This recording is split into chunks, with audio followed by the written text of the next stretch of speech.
Selamat datang di alur cerita film tersingkat, terpadat dan 100% spoiler. Bersama saya kita akan membahas sebuah film berjudul The Silence. We can't stay here. They're back.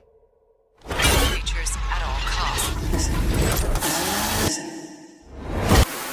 Di kedalaman 1000 kaki bawah Appalachian Trail, dua ilmuwan menemukan gua kuno yang belum pernah dipetakan. Saat mereka menyelidiki lebih dalam, makhluk bersayap muncul dari kegelapan dan menghabisi mereka. Sementara itu, di Montclair, Ellie yang tuli mencoba menjalani hidup normal, ditemani sahabat setianya Rob, tapi ketenangan cepat lenyap. Malam itu, helikopter melintas, asap membumbung di kejauhan, dan anjing keluarga, Otis, menggonggong tanpa henti.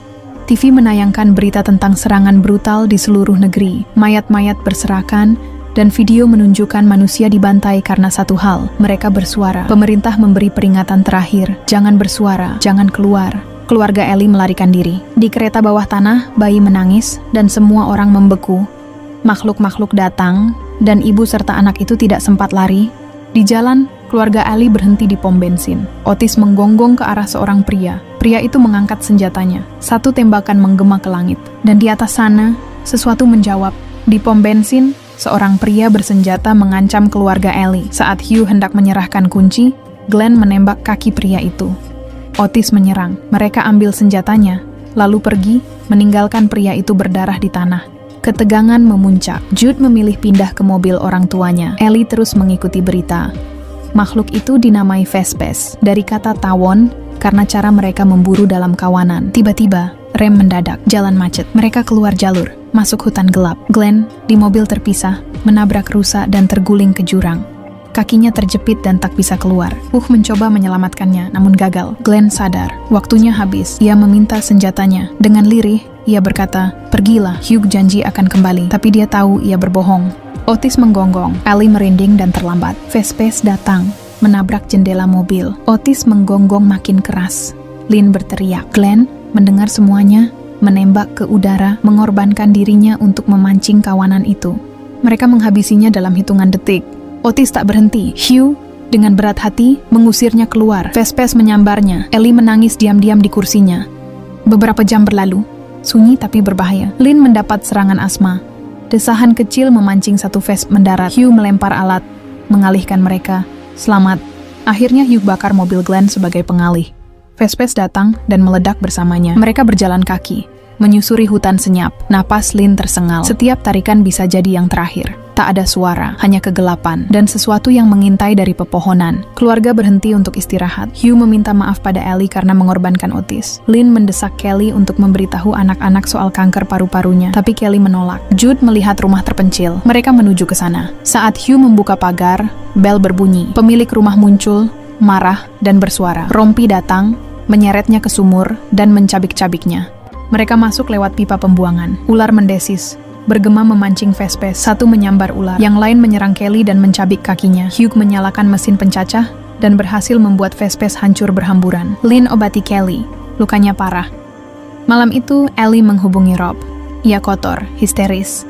Orang tuanya sudah mati dan sinyal putus. Pagi harinya, berita menyebut rompi dipuja, kaum ateis dibakar. Kelly butuh antibiotik. Hugh dan Ellie ke kota, lewat celah sempit, menghindari Vespes. Kota tampak sunyi. Darah di jalan, mayat berserakan, bukan Vespes tapi ulah manusia. Di apotek, bau busuk menyengat, tubuh-tubuh membusuk, telur menetas dari dada mereka. Satu bayi Vesp pecah keluar, menyembur cairan ke wajah Ellie. Dia tersentak dan berbisik, aku bisa dengar. Di apotek, 3 Vespes besar mendarat, mendengar napas Ellie. Hugh menyalakan pel dan membakar alarm kebakaran. Suara keras membingungkan Vespes dan membuat mereka melarikan diri. Keluar kota, mereka bertemu pendeta tanpa lidah yang menulis, bergabunglah dengan kami, kaum pendiam. Mereka menolak. Pendeta mendesis, lidahnya terpotong. Kembali ke rumah, Kelly membaik setelah minum antibiotik. Ellie melaporkan, CNN hanya siaran dari bunker. Vespes lemah di salju, jadi Kutub Utara jadi tempat aman. Sebagian besar negara berubah jadi zona abu-abu. Mati total. Beberapa hari kemudian, pendeta muncul lagi, membawa rombongan tanpa lidah. Hugh mengancam dengan senjata, tapi mereka tahu, suara sama dengan kematian. Pendeta menyeringai, lalu berkata Ellie seorang yang subur. Malamnya, Rob mengirim pesan bahwa dia menuju zona beku. Tapi sinyal terputus. Tengah malam, seorang gadis muncul di depan pintu. Mereka membiarkannya masuk. Dia diam. Saat jaketnya terbuka, belasan ponsel terikat di tubuhnya.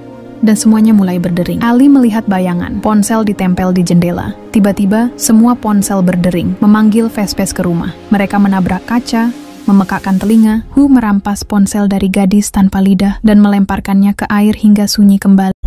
Tapi satu telepon lain mulai berbunyi dan kaca hampir pecah. Wanita lari ke ruang bawah tanah. 3 anggota Hushed menyerang. Kelly melawan dengan palu namun gagal. Mereka juga tampak menculik Ellie. Lynn mengejar, menggigit, berteriak. Vespes datang dan membantai penculik dan Lynn. Keluarga itu menangis. Tapi pendeta muncul, menangkap Ellie lagi. Hugh, Kelly, dan Jude segera membantai mereka. Ellie menghabisi pria dengan batu. Hugh ditusuk, tapi membalasnya dengan menanduk pendeta sampai roboh. Kelly menghabisi yang terakhir. Hanya gadis kecil dan wanita tersisa dan mereka kabur ketakutan. Esoknya, keluarga berjalan ke utara. Di puncak gunung, mereka temukan tempat perlindungan dan bertemu kembali dengan Rob. Kini, mereka berburu Vespes bersama, dalam sunyi yang penuh kematian. Terima kasih telah menonton, dan jangan lupa tinggalkan jejak.